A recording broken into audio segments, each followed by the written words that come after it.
that paano mo tinitake, yes, paano mo tinitake yung, ayun nga, nasabi mo, possibly last game, kung hindi naman may, kumbaga yung last stretch ng collegiate career mo.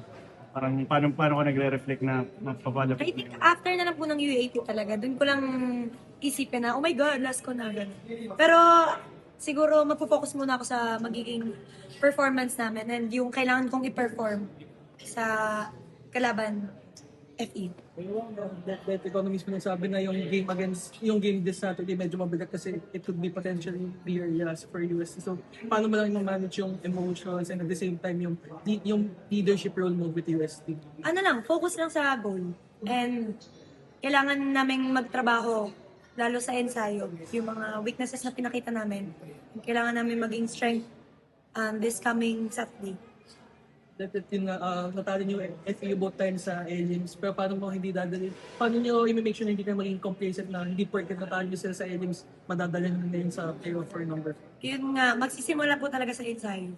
And for sure, mas gigil naman talaga silang bumawi. Pero syempre, yun, sana mas maging motivated yung mga players. Especially, lagi ko nire-remind na, guys, ayoko pa mag-pro, please, pabayad pa yung buhay natin sa volleyball, sa UAP. So, ayun.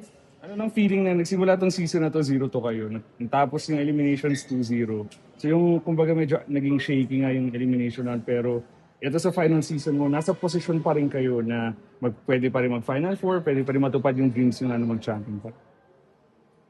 Ano ba? Wala ganun talaga. Lalo ngayong UAAP, grabeng unpredictable talaga yung mga teams. Hindi mo alam kung kanino ka mananalo, hindi mo alam kung kanino ka matatalo.